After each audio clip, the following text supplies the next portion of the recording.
കാണണം, എന്നെ ബഹുമാനിക്കുന്നു. എങ്കിലും അവരുടെ ഹൃദയം ഹൃദയ വിചാരങ്ങളാണ്. ഹൃദയ വിചാരങ്ങൾ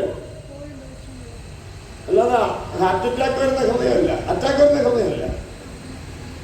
വിചാരം, നിരൂപണങ്ങൾ, മനോബോധം, മനോഭാവം, ഇതെല്ലാം ഇവിടെ ഇരിക്കുകയാണ്.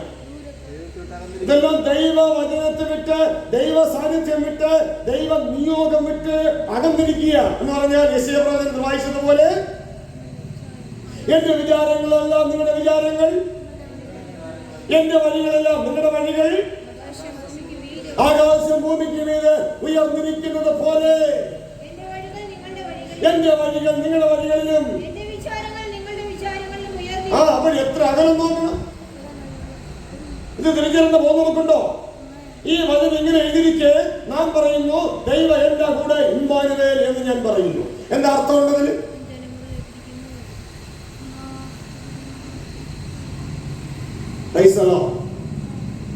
ഇമ്മാനുവേലായ കർത്താവിനോട് കൂടിയാണെങ്കിൽ കുഴപ്പമില്ല, ഓക്കെ. പക്ഷെ കൂടെ ഇല്ലാതിരിക്കെ കൂടെയാണെന്ന് ഞാൻ വിശ്വസിച്ചാൽ അത് വഞ്ചനയാണ്. ആ വഞ്ചന ഞാൻ മുറുകെ പിടിക്കരുത്. ആ വഞ്ചന എന്നെ നശിപ്പിക്കും, എന്നെ തകർത്ത് കളയും, എന്നെ നിത്യ നരകത്തിലേക്ക് കൊണ്ടുപോകുമെന്നൊക്കെ എന്നെ യാത്ര ചെയ്യിപ്പിച്ചുകൊണ്ടിരിക്കും. അവിടെ നിന്ന് ഞാൻ മടങ്ങി വരണം, മാനസാന്തരപ്പെടണം. എല്ലാ കാര്യങ്ങളും ആയിരിക്കില്ല, പല കാര്യങ്ങളിലും നാം അകന്നു നിൽക്കിയ ദൈവ സാന്നിധ്യം വിട്ട്. ചില കാര്യങ്ങൾ മാത്രം ദൈവ സാന്നിധ്യത്തോട് അടുത്തിരിക്കുന്നുണ്ടായിരിക്കാം നമ്മുടെ മനോബോധം. പക്ഷെ ബാക്കി അനേക കാര്യങ്ങൾ, ആ 99% കാര്യങ്ങൾ ദൈവിക സാന്നിധ്യം വിട്ട് നാം അകന്നിരിക്കുകയാണ്. Hallelujah, hallelujah. 99% കർത്താവിലേക്ക് നാം തിരിഞ്ഞു വന്നു. 1% വന്നില്ലെങ്കിൽ മതി, അത് മതി. അല്പം പുളിമം മതി, പിണ്ടത്തെ മുഴുവനും കുളിപ്പിക്കും. അതാ പറഞ്ഞിരിക്കുന്നത്, അനുതാപവും മാനസാന്തരവും, മാനസാന്തരത്തിനായുള്ള ദുഃഖം. ഇതൊക്കെ പള്ളിയിൽ പഠിപ്പിച്ചില്ലെങ്കിൽ, സമൂഹത്തിൽ പഠിപ്പിച്ചില്ലെങ്കിൽ, കൺവെൻഷൻ യോഗങ്ങളിൽ പ്രസംഗിച്ചില്ലെങ്കിൽ, യൂട്യൂബ് വഴിയിൽ പ്രസംഗിച്ചില്ലെങ്കിൽ ആര് പ്രസംഗിക്കും? ആരിത് കേൾക്കും? കർത്താവേ കർത്താവേ നിങ്ങൾ പ്രാർത്ഥിച്ച് നടന്നാൽ മതിയോ? നിത്യജീവൻ ഭദ്രമാകുമോ? സ്കൂളിൽ പോകുന്ന വിദ്യാർത്ഥി കർത്താവ് കർത്താവ് എന്ന് വിളിച്ചിങ്ങനെ തേരാപ്പാറ നടന്ന് 10ാം ക്ലാസ് ജയിക്കുമോ?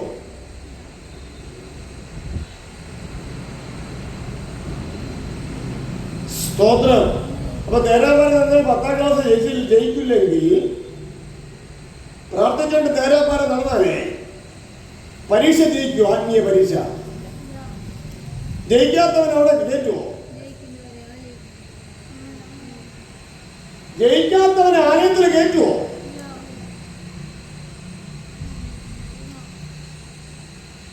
സ്തോത്രം. അപ്പൊ ഇതൊക്കെ വചനം വായിക്കുമ്പോൾ നമ്മൾ വളരെ സീരിയസ് ആയി വായിക്കണം, സീരിയസ് ആയി ചിന്തിക്കണം. 10,000 പ്രാവശ്യം ബൈബിൾ വായിക്കുന്നതിന് അർത്ഥമില്ല. ഇനി ഒരു പ്രാവശ്യം വായിച്ചാൽ മതി, പക്ഷെ അർത്ഥത്തോടെ വായിക്കണം, ഗ്രഹിച്ചു വായിക്കണം, വായിക്കുന്ന വിധത്തിൽ വായിക്കണം. വചനം വെട്ടിമുറിച്ചല്ല വായിക്കാനുള്ളത്. വചനം വായിക്കാൻ അറിയില്ലെങ്കിൽ വചനം വായിക്കാൻ നീ പഠിക്കണം. നീ അല്പം വായിച്ചാലും വിശ്വസ്തയോടെ വായിക്കണം, ഗ്രഹിച്ചു വായിക്കണം. എന്ത് ഗ്രഹിച്ചു വായിക്കണം? തന്റെ തെറ്റ് ഗ്രഹിച്ചു വായിക്കണം. അല്ലാതെ ഗ്രഹിക്കാതിരിക്കുന്നു. തിരുവചനത്തിൽ നിന്ന് എന്താ ഗ്രഹിക്കാനുള്ളത്? ഇസ്രായേൽ യുദ്ധോ? തിരുവചനത്തിൽ നിന്ന് ഗ്രഹിക്കാനുള്ള എന്താ? കർത്താവിന് 2ാം വരവോ? ഈ കർത്താവിന്റെ 2ാം വരവിൽ നാം കർത്താവിനോടുകൂടെ ചേർക്കപ്പെടണമെങ്കിൽ നാം നമ്മുടെ തെറ്റ് ഗ്രഹിച്ച് വചനം വായിക്കണം. നമ്മുടെ തെറ്റ് ഗ്രഹിക്കാതെ വചനം വായിക്കാതെ കർത്താവിന്റെ വരവിനെ കുറിച്ച് ഗ്രഹിച്ച് വായിച്ചാൽ കർത്താവിന്റെ വരവിൽ നാം എടുക്കപ്പെടില്ല, അത്രവത്വം പ്രാപിക്കില്ല.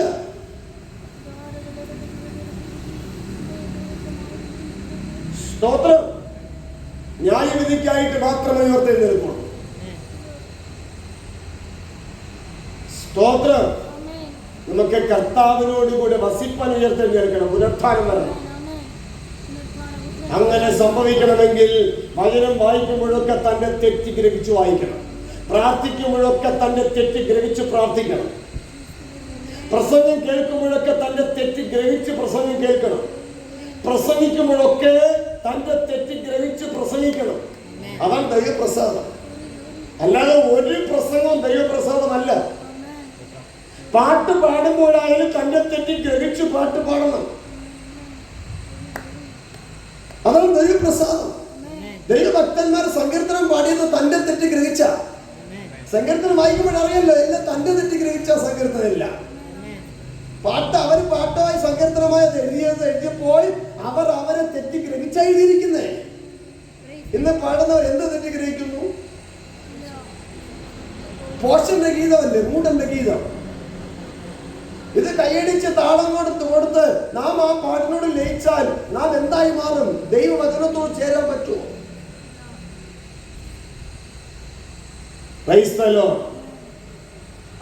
ഈ ജനം അടുത്തു വന്ന് അതിനെ കൊണ്ട് വായുവിനെ ബഹുമാനിക്കുന്നവരെ ഹൃദയം ദൂരെ തകർന്നിരിക്കുന്നു. സ്വതന്ത്രം അനന്തര ഫലമായി പറയുകയാണ്, വെളിപ്പെടുത്തേണ്ട മാനുഷിക കൽപ്പനകളാകുന്ന, അതായത് മാനുഷിക അനുഗ്രഹത്തിന്റെ ഉപദേശങ്ങൾ. എന്താണ്? അപ്പനെയും അമ്മയും ബഹുമാനിക്കണം. അത് ദൈവ കൽപ്പനയാണ്, പക്ഷെ അതിനെ മാനുഷിക കൽപ്പനയായിട്ട് അത് വേർതിരിച്ചിരിക്കുക. അതുകൊണ്ട് ലേഖനത്തിൽ വരുമ്പോൾ അതിനെ എടുത്തെഴുതി, നിന്റെ അപ്പനെയും അമ്മയും കർത്താവിനൊത്തവണ്ണം അനുസരിക്കണം. സ്തോത്രം, സ്തോത്രം. സ്നേഹിക്കണമെന്ന് ന്യായപ്രമാണത്തിൽ പറയുന്നെങ്കിൽ കർത്താവ് എടുത്തെഴുതി, ഞാൻ നിങ്ങളെ സ്നേഹിച്ചതുപോലെ നിങ്ങൾ തമ്മിൽ തന്നെ സ്നേഹിക്കണം. അപ്പൊ സ്നേഹം മനുഷ്യകൽപ്പനയിലുണ്ട്, സ്നേഹം ദൈവകൽപ്പനയിലുണ്ട്. ഇതെല്ലാം നമ്മൾ തിരിച്ചറിഞ്ഞില്ലെങ്കിൽ ഏത് സ്നേഹത്തിന് നമ്മൾ കൂട്ടാളിയാകും? ഭാര്യ ഭർത്താക്കന്മാർ തമ്മിൽ സ്നേഹിക്കുന്നു. എങ്ങനെ സ്നേഹിക്കണം? ക്രിസ്തു സഭയെ സ്നേഹിച്ചതുപോലെ, സഭ ക്രിസ്തുവിനെ സ്നേഹിച്ചതുപോലെ ഭാര്യയും ഭർത്താവും തമ്മിൽ സ്നേഹിക്കണം, തമ്മിൽ കീഴണം. അങ്ങനെ ചെയ്തില്ലെങ്കിൽ അവർ ഭാര്യ ഭർത്താക്കന്മാർ അല്ല. മാനുഷിക കൽപ്പനയിൽ ഭാര്യ ഭർത്താവാണ്, ദൈവദൃഷ്ടിയിൽ ഭാര്യ ഭർത്താവല്ല. എന്താ ഇത് ഗ്രഹിക്കാൻ നമുക്ക് മനസ്സുണ്ടോ? ഇത് ഗ്രഹിക്കണം.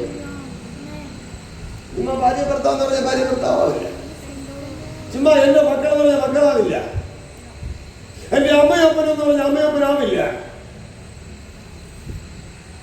സ്തോത്രം. സമൂഹത്തിലും മറ്റ് സ്റ്റേറ്റുകളിലും മറ്റ് ജില്ലകളിൽ മറ്റ് രാജ്യങ്ങളിലുമൊക്കെ അമ്മയപ്പന്മാർ മക്കളെ അക്ഷരീയമായി കൊല്ലുന്നെങ്കിൽ ക്രിസ്തീയ വെള്ളത്തിൽ അമ്മയപ്പന്മാർ മക്കളെ ആത്മീയമായി കൊന്നുകൊണ്ടിരിക്കുകയാണ്. ആരറിയുന്നു? നമ്മുടെ ക്രിസ്തീയ സമൂഹത്തിൽ അമ്മയപ്പന്മാർ മക്കളെ അക്ഷരീയമായി കൊല്ലുന്നില്ല, പക്ഷേ ആത്മീയമായി കൊല്ലുകയാണ്, മാനസികമായി കൊല്ലുകയാണ്. സ്തോത്രം, സ്തോത്രം. എന്താ ഇല്ലെന്ന് പറയാം?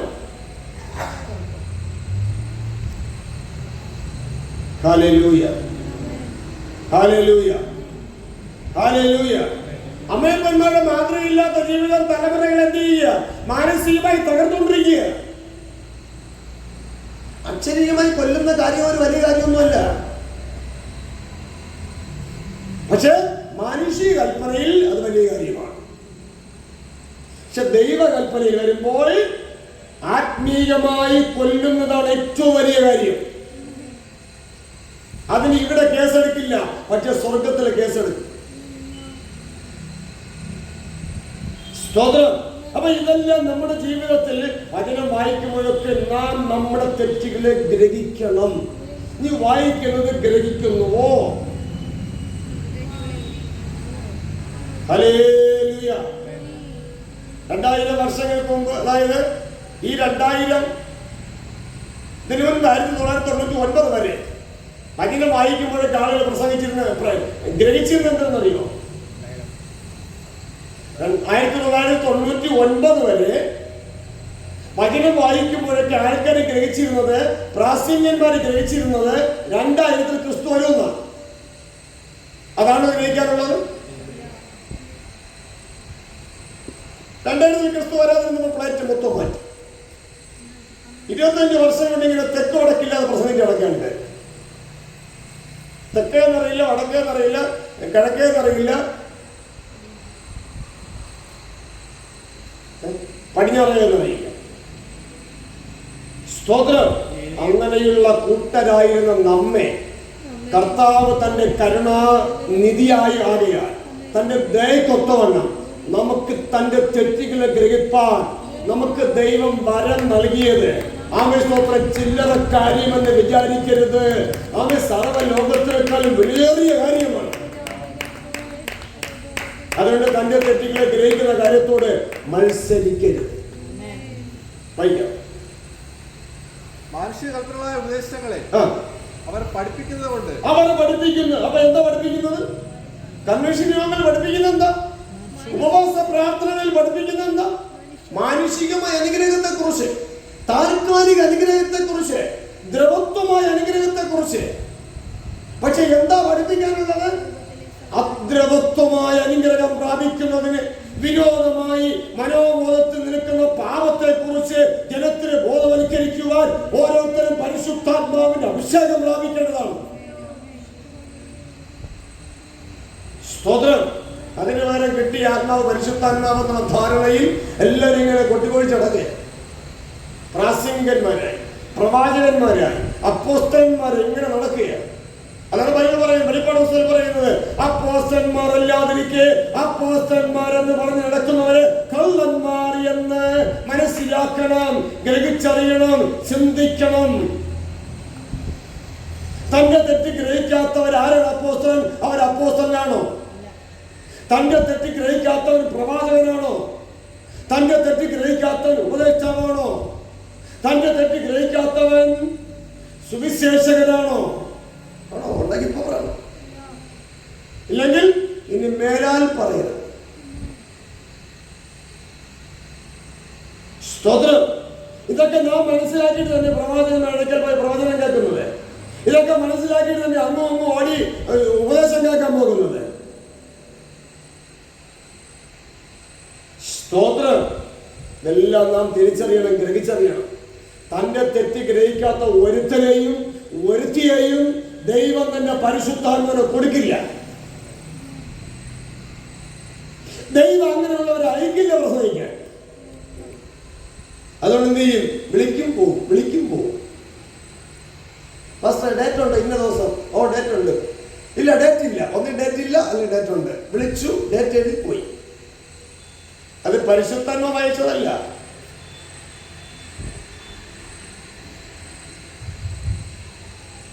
Praise the Lord. ഇതെല്ലാം നാം തിരിച്ചറിയണം. സത്യം സത്യമായി ഉവ്വെന്ന് തന്നെ മനസ്സിലാക്കണം. വായിക്കാം. മാനുഷികൽപ്പനകളായ ഉപദേശങ്ങളെ അവർ പഠിപ്പിക്കുന്നത് കൊണ്ട് എന്നെ വ്യർത്ഥമായി ഭജിക്കുന്നു. ദൈവത്തെ വ്യർത്ഥമായി വ്യർത്ഥവും പിതൃ പാരമ്പര്യമായിട്ട് ദൈവത്തെ ഭജിക്കുന്നു. പോരാ, വ്യർത്ഥവും പിതൃ പാരമ്പര്യമായിട്ടല്ല ദൈവത്തെ ഭജിക്കാനുള്ളത്. ക്രിസ്തുവെന്ന നിർമ്മലവും നിർദോഷമാകുന്ന യേശു ക്രിസ്തുവിന്റെ രക്തം കൊണ്ടുള്ള വീണ്ടെടുപ്പോട് കൂടിയാണ് ദൈവത്തെ ഭജിക്കാനുള്ളത്. യേശു ക്രിസ്തുവിന്റെ രക്തത്താലുള്ള വീണ്ടെടുപ്പോടുകൂടെ ദൈവത്തെ ഭജിക്കണമെങ്കിൽ തന്റെ തെറ്റുകളെ ഗ്രഹിച്ചിരിക്കണം. ഗ്രഹിച്ചില്ലെങ്കിൽ വാൽപ്പയോരോട് ചേർന്നിരിക്കും, ക്രിസ്തുവിനോട് ചേർന്നിരിക്കില്ല.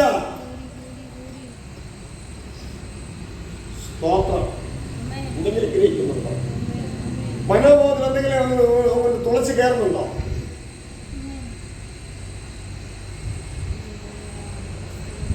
സ്തോത്രം. പ്രിയക്കുന്ന ബാല്യക്കാരും യൗവനക്കാരും അവൻ ഭാര്യ ഭർത്താക്കന്മാരുമെല്ലാം ഈ സത്യങ്ങളെ ഗ്രഹിച്ചറിഞ്ഞ് അവൻ ശക്തമായി പ്രസംഗിക്കേണ്ടവരാ, പ്രവചിക്കേണ്ടവരാ, സുവിശേഷിക്കേണ്ടവരാ. സ്തോത്രം. സ്തോത്രം. എന്നിങ്ങനെ പ്രവചിച്ചു തത്തിരിക്കുന്നു. പിന്നെ കർത്താവ് പുരുഷാരത്തെ അരികെ വിളിച്ച് അവരോട് പറഞ്ഞത്, കേട്ട് ഗ്രഹിച്ചുകൊണ്ട് എന്ത് ഗ്രഹിക്കണം? ഒന്ന് തന്നെ തെറ്റ് ഗ്രഹിക്കണം. വൈകാം. മനുഷ്യൻ അശുദ്ധി വരുത്തുന്നത് വായിക്കകത്ത് ചെല്ലുന്നതല്ല. മനുഷ്യൻ അശുദ്ധി വരുത്തുന്നത് വായിക്കകത്ത് ചെല്ലുന്നതല്ല, വായിൽ നിന്ന് പുറപ്പെടുന്നത് അത്രേ. വായിൽ നിന്ന് പുറപ്പെട്ട് വരുന്നത് മനുഷ്യൻ അശുദ്ധി വരുത്തുന്നു. അത് മനുഷ്യനെ അതിന്റെ അർത്ഥം മദ്യപിക്കാം എന്നല്ല അതിന്റെ അർത്ഥം. വിഷം കഴിക്കാം എന്നല്ല അതിന്റെ അർത്ഥം. സ്തോത്രം, സ്തോത്രം. അന്നന്ന് കഴിക്കുന്ന ആഹാരമുണ്ടല്ലോ, അതല്ല മറ്റൊരു മനുഷ്യൻ അശുദ്ധി വരുത്തുന്നത്. അത് അവൻ നാശം എന്ന് പറഞ്ഞാൽ കൈ കഴുകാതെ ആഹാരം കഴിച്ചാൽ അവന് നാശം, പക്ഷെ മറ്റൊരു മനുഷ്യന് അശുദ്ധമല്ല. മദ്യപിച്ചാൽ മറ്റൊരു മനുഷ്യന് അശുദ്ധിയല്ല, അവന് നാശം. ആ അർത്ഥത്തിലാണ് പറഞ്ഞിരിക്കുന്നത്. അല്ല തോന്നിയ അവസ്ഥ എന്ത് പിന്നെ വായി വഴി അകത്തിടാന്നല്ല. ക്രൈസ്തല്ലോ, മനുഷ്യൻ അശുദ്ധി വരുത്തുന്നത് മനുഷ്യന്റെ വായിക്കകത്ത് വയറ്റിലേക്ക് പോകുന്നതല്ല. ആമസ്തോത്രം. വായിൽ നിന്ന് പുറപ്പെട്ടു വരുന്നത് എന്ന് പറഞ്ഞാൽ വായിലെ വാക്കുകൾ, വായിലെ വാക്കുകൾ മനുഷ്യനെ അശുദ്ധമാക്കും എന്ന് പറഞ്ഞാൽ സംശയ വിചാരത്തിന്റെ വാക്കുകൾ മനുഷ്യനെ അശുദ്ധമാക്കും. ഇല്ലാത്ത വാക്കുകൾ പറഞ്ഞുണ്ടാക്കുന്നത് മനുഷ്യനെ അശുദ്ധമാക്കും. Hallelujah, hallelujah. നമുക്കറിയാലോ, സമൂഹത്തിൽ എത്രയോ ആൾക്കാര് ഇല്ലാത്ത കാര്യങ്ങൾ മറ്റുള്ളവരെ കുറിച്ച് പറഞ്ഞുണ്ടാക്കി കാണുന്നവരും കേൾക്കുന്നവരല്ല ഓ ഇന്നാർ ഇങ്ങനെയുള്ളവരാണല്ലേ ഏത് ചിന്തിച്ചുകൊണ്ട് നടക്കുന്നു. എന്നെ കുറിച്ച് എത്രയും വരെ മോശമായി ചിന്തിക്കും. എന്താ കാര്യം? എന്റെ വായിൽ അശുദ്ധമായ വാക്കുകൊണ്ടാണോ? എന്നെ കുറിച്ച് മറ്റൊരു വ്യക്തിയുടെ അല്ലെങ്കിൽ മറ്റു വ്യക്തികളുടെ വായിൽ നിന്ന് അശുദ്ധമായ വാക്ക് വന്നതുകൊണ്ട് എന്നെ കുറിച്ച് മറ്റുള്ളവർ അശുദ്ധമായി ചിന്തിക്കുന്നു. നിങ്ങളെ കുറിച്ചാൽ അതുപോലെ തന്നെയാണ്, ആരെ കുറിച്ചാൽ അതുപോലെ തന്നെയാണ്. Praise the Lord, praise the Lord. എന്റെ വായിൽ നിന്നോ ദൈവത്തിന്റെ വചനം, പ്രബോധനം കേട്ടനുസരിച്ചില്ലെങ്കിൽ ശാസനം കേട്ടനുസരിച്ചില്ലെങ്കിൽ ശിക്ഷണം, സ്വത്രം ശിക്ഷണം, പിന്നെ ഉഗ്ര കോപമായ ശാസനം, എന്നൊക്കെ വരും. അത് പരദൂഷണം പറഞ്ഞുണ്ടാക്കാനല്ല, അത് ദൈവത്താൽ വരുന്നതാ. ഒരു മനുഷ്യന്റെ നന്മയ്ക്ക് വേണ്ടി വരുന്നതാ. ഒരു മനുഷ്യന്റെ ജീവപ്രാപ്തിക്ക് വേണ്ടിയാ ആ ശാസനം വരുന്നത്. അത് പരദൂഷണമായി മറ്റുള്ളവരെ പറയാനല്ല. പറഞ്ഞാൽ പറയുന്നവൻ അതേ കുഴിയിൽ വീഴും. സ്തോത്രം. കർത്താവ് താൻ സ്നേഹിക്കുന്ന മക്കളെ ശാസിക്കുന്നു, ശിക്ഷിക്കുന്നു.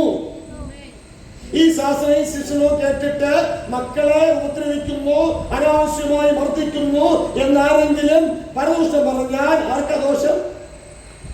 അതാണ് അശുദ്ധി വരുത്തുന്നത്. സ്തോത്രം. അത് ഓർപ്പിക്കട്ടെ, ഞാനോ നിങ്ങളോ ആരെ കുറിച്ചും ഇല്ലാത്ത കാര്യങ്ങൾ പറഞ്ഞ് സ്തോത്രം പരദൂഷണം പറഞ്ഞ് ആർക്കും അശുദ്ധി വരുത്തി വയ്ക്കരുത്. അപ്പോൾ ശിഷ്യന്മാർ അടുക്കൽ വന്നു. പരീശന്മാർ ഈ വാക്ക് കേട്ട് ഇടറിപ്പോയി എന്ന് അറിയുന്നവോ എന്ന് ചോദിച്ചു. പരീശന്മാർ ഈ കർത്താവെ അങ്ങ് പറഞ്ഞ വാക്ക് പരീശന്മാർ കേട്ടിട്ട് ഇടറിപ്പോയി എന്ന് അങ്ങ് അറിയുന്നു. വ്യർത്ഥ മനുഷ്യ. കർത്താവിനെ പഠിപ്പിക്കാൻ ഈ ശിഷ്യന്മാരാരാ? കർത്താവിനെ പഠിപ്പിക്കാൻ നമ്മളാരാ? സ്തോത്രം. എനിക്ക് മനുഷ്യന്റെ സാക്ഷ്യങ്ങളുടെ ആവശ്യമില്ല. അവർ രക്ഷിക്കപ്പെടുവാൻ അത്ര ഞാൻ അവരോട് സംസാരിക്കുന്നു. സ്തോത്രം. എന്നാൽ യേശു പറഞ്ഞത് ഇടർച്ച വരാതിരിക്കുന്ന അസാധ്യം വരുത്തുന്ന അയ്യോ കഷ്ടം. അങ്ങനെയാണെങ്കിൽ യേശു ക്രിസ്തു പരീക്ഷന്മാർക്ക് ഇടർച്ച വരുത്തിയത് യേശു ക്രിസ്തുവിന് കഷ്ടമല്ലേ? കഷ്ടമായി, ക്രൂശിക്കപ്പെടേണ്ടി വന്നു. പക്ഷെ അത് പിതാവിന്റെ ഇഷ്ടമായിരുന്നു.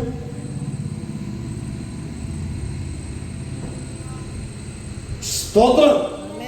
അവൻ ഉപദേശം പറഞ്ഞാൽ, നേര് പറഞ്ഞാൽ, നേരായ കാര്യം പറഞ്ഞാൽ, നന്നാകുന്ന കാര്യം പറഞ്ഞാൽ, നന്നാകേണ്ട കാര്യം പറഞ്ഞാൽ അതിനെ വിമർശിക്കുവാനും അതിൽ ഇടറിപ്പോകുവാൻ അനേകം കാണുമായിരിക്കാം. പക്ഷേ അത് പറയുന്നവർക്ക് ബാധകമല്ല. സ്തോത്രം. ഒരു സ്കൂളിൽ 10 കുട്ടികൾ പഠിക്കുന്നു. അതിൽ 5 പേർ നല്ല പഠിക്കുന്നു, 5 പേർ മോശമായി പഠിക്കുന്നു. മോശമായി പഠിക്കുന്നവരെ ശിക്ഷിക്കുന്ന അധ്യാപകൻ ആ ശിക്ഷ കണ്ടുകൊണ്ട് പഠിക്കുന്ന 5 കുട്ടികൾ ഇടറുമോ?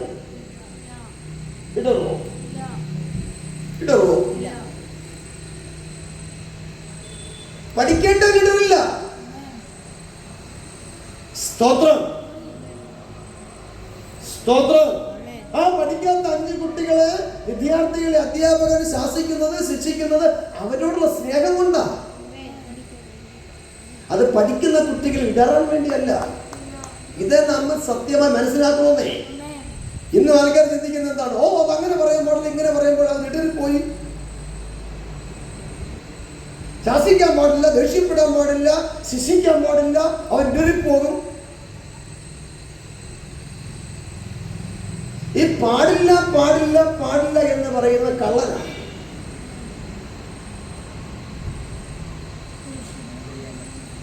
മുമ്പൊരു പാട്ടുണ്ടല്ലോ, പാടില്ല പാടില്ല പാടേ നമ്മൾ പാടേ മറന്നൊന്നും ചെയ്തുകൂടാ. സ്തോത്രം. ആ പാട്ട് എനിക്ക് 1997 മെയ് 22 ഓർമ്മ വന്ന പാട്ട്. എന്ത് ചെയ്യാം? നാടൻ ഭാഷയെ പറയുമ്പോൾ പറയും ചീറ്റിപ്പോയി.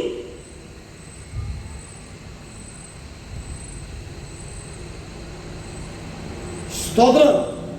പാടില്ല പാടില്ല പാടെ നമ്മൾ പാടെ മറന്നു ചെയ്തുകൂടാന്ന് പറഞ്ഞ ആള് തന്നെ പാടെ മറന്നെല്ലാം ചെയ്തു. പാടെ മറന്നു, ജീവിതവും മറന്നു, കുടുംബവും മറന്നു, തലമുറയും മറന്നു, മാതാപിതാക്കളെ മറന്നു, സമൂഹത്തെ മറന്നു, തന്നെത്താനും മറന്നു. മറന്ന് എല്ലാം പാടെ മറന്നു ചെയ്തു.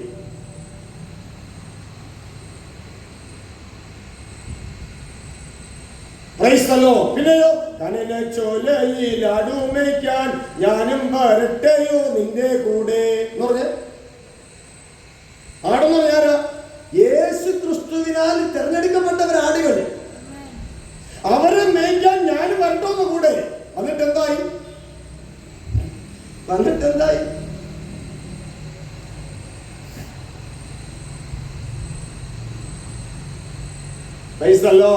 ഇതൊക്കെ നമ്മൾ പരമാർത്ഥമായി തിരിച്ചറിയണം. അവരവരുടെ ജീവിതത്തെ തിരിച്ചറിയണം. സ്തോത്രം. നല്ല മനസ്സോടുകൂടി അല്ലെങ്കിലും അറിവില്ലായ്മയുടെ കാലത്താണെങ്കിൽ പാടിയ പാട്ടുകൾക്ക് അർത്ഥമുണ്ട്. അർത്ഥം മനസ്സിലാക്കി ജീവിച്ചില്ലെങ്കിൽ ആ പാട്ടിന് അവരവർക്കൊരു കെണിയും കുരുക്കും തടങ്കൽ പാറയുമായി മാറും.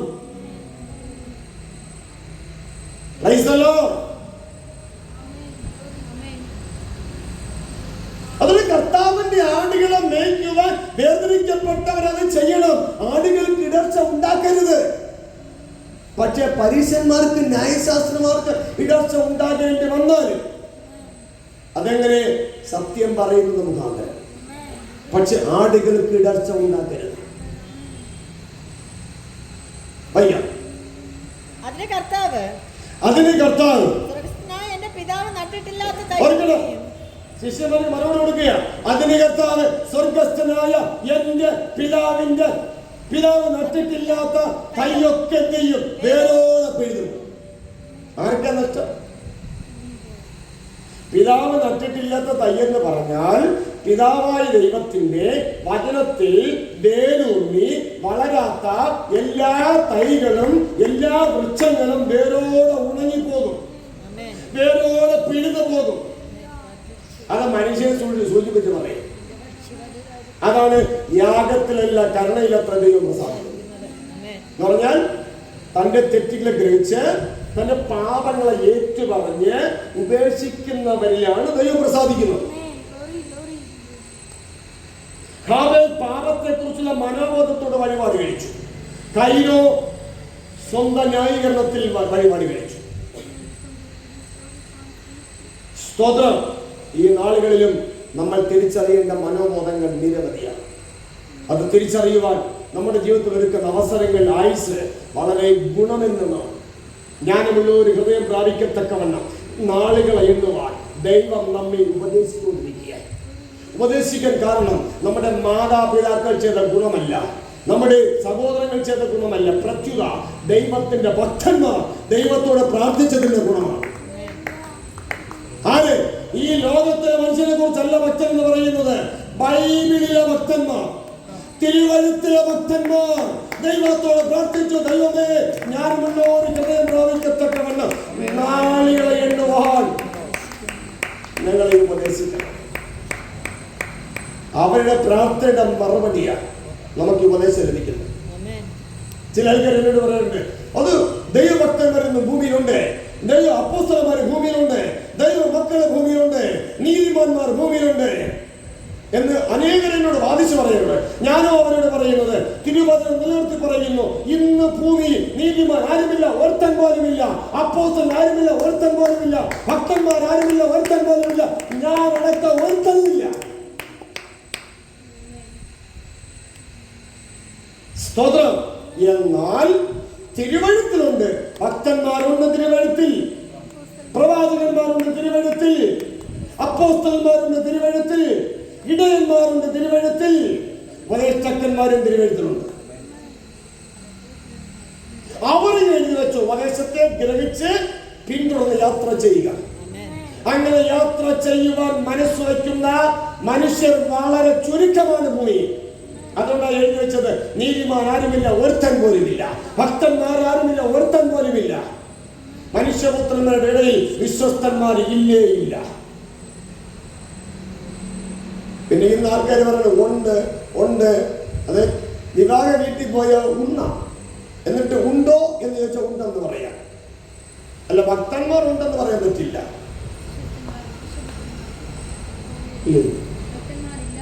വിവാഹ വീട്ടിൽ പോയാൽ ഊണ് കഴിക്കാം, ഊണ് കഴിച്ച് വെളിയിറങ്ങി നിൽക്കാൻ ആൾക്കാർ ചോദിക്കും ഉണ്ടോ, അപ്പോഴേ പറയാം ഉണ്ടെന്ന്.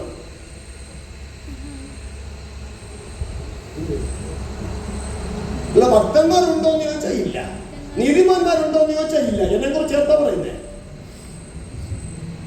പിന്നെയോ ഭക്തിക്ക് വേണ്ടി ത്യാഗം സഹിക്കണം, നീതിക്ക് വേണ്ടി വിശന്ന് ദാഹിക്കണം. നീതിമാൻ ഉണ്ടെന്നല്ല പറയുന്നത്, നീതിക്കായി വിശന്ന് ദാഹിക്കുന്നവർ ഭാഗ്യമാണ്. അപ്പൊ വെളിപ്പാട് ദിവസത്തിൽ പറയുന്നതോ നീതിമാനിന് നീതി ചെയ്യട്ടെ എന്ന്. അവിടെ നീതിമാൻ എന്ന് പറഞ്ഞാൽ നീതിക്കായി വിശന്ന് ദാഹിച്ച് സ്വന്തം നീതി സ്ഥാപിക്കാതെ ന്യായപ്രമാണത്തിലുള്ള ദൈവത്തിന്റെ നീതി ക്രിസ്തു മുഖാന്തരം പ്രാപിച്ചെടുക്കുന്നവർ വീണ്ടും നീതി പ്രാപിക്കാൻ വേണ്ടി യാത്ര ചെയ്യട്ടെ എന്നാണ്. അതിന്റെ അർത്ഥം നീതിമാൻ ഉണ്ടെന്നല്ല. നീതിമാൻ എന്ന് ബൈബിൾ ഉദ്ദേശിക്കുന്നത് പൂർണ്ണതയാണ്. പൂർണ്ണ നീതിമാൻ ഉണ്ടോ? ഇല്ല, ഒരുത്തൻ പോലുമില്ല. എന്നാൽ തിരുവഴുത്തിലുണ്ടോ? ഉണ്ട്. തിരുവഴുത്തിൽ ആരുണ്ട്? ഏകൻ മാത്രം, നമ്മുടെ കർത്താവായ യേശു ക്രിസ്തു എന്ന ഏകൻ. ആ ഏകനാകുന്ന ക്രിസ്തുവിനെ അനുഗമിച്ച് യാത്ര ചെയ്തവർ അതിന്റെ പിൻഗാമികൾ. സ്തോത്രം. അതുകൊണ്ട് ഒരു വിധത്തിൽ തിരുവഴുത്തിലുള്ള ഭക്തന്മാരെ നമുക്ക് ഭക്തൻ എന്ന് പറയും. ഇന്നത്തെ ഒരുത്തനെയും ഒരുത്തികളെയും പറയാൻ പറ്റില്ല, വിമർശിക്കുകയല്ല, വിധിക്കുകയല്ല, പ്രവൃത്തി അങ്ങനെ. അതുകൊണ്ട് നാം ഓരോരുത്തരും നീതിക്കായി വിശന്ന് ദാഹിക്കുക, തന്റെ തെറ്റുകളെ ഗ്രഹിപ്പാൻ, പാപത്തെ ഏറ്റുപറഞ്ഞ് ഉപേക്ഷിച്ച് കരുണ പ്രാപിപ്പാൻ നാം മനസ്സ് പുതുക്കിയില്ല എങ്കിൽ നാം പിതാവ് നട്ട തൈയല്ല. കാറ്റടിക്കും, വൻമഴ ചൊരിയും, നദികൾ പൊങ്ങും, ആ വൃക്ഷം വേരോടെ പിഴുതു പോകും. അങ്ങനെ സമ്മതിക്കാതിരിപ്പാൻ ഈ നാളുകൾ വചനത്തിൽ വരൂ. നമ്മുടെ ചിന്തകൾ വചനത്തിൽ ഊന്നി തിരുവചന ധ്യാനത്തോടുകൂടെ ഹൃദയം, മനോബോധം, ചിന്താമണ്ഡലം ദൈവവചനത്തെ വിട്ട് അകന്നല്ല, ദൈവവചനത്തോട് ചേർന്ന് ഖാനോക്ക് എന്ന് പറയുന്ന മനുഷ്യനെ പോലെ യാത്ര ചെയ്യുവാനും 91 സങ്കീർത്തനം പറയുന്ന പ്രകാരം അവൻ എന്നോട് പറ്റിയിരിക്കുകയാണ്, ഞാൻ അവനെ വിടുവിക്കും. അവനെ നാമത്തെ അറിയുകയാണ്, ഞാൻ അവനെ ഉയർത്തും. എല്ലാ നാമത്തിനും മേലായ നാമകം ഉയർത്തും. Praise the Lord. അതും ആരെക്കുറിച്ച്? നമ്മുടെ കർത്താവ് യേശു ക്രിസ്തുവിനെ കുറിച്ച് പറഞ്ഞിരിക്കുന്നു. ദൈവത്തിന്റെ നാമത്തെ അറിഞ്ഞിരിക്കുകയാൽ മരണത്തിന്റെ പാതാള ഗോപുരങ്ങളെ തകർത്തുകൊണ്ട് യേശു ക്രിസ്തുവിന്റെ പിതാവാദയും വിധിച്ചു.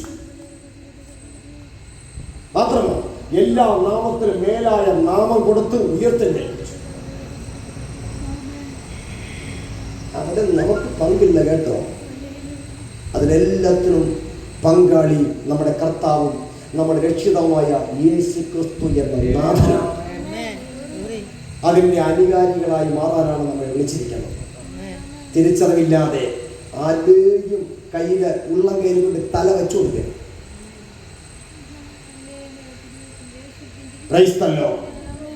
നമുക്കെല്ലാവർക്കും എഴുന്നേൽക്കാം, പ്രാർത്ഥിക്കാം.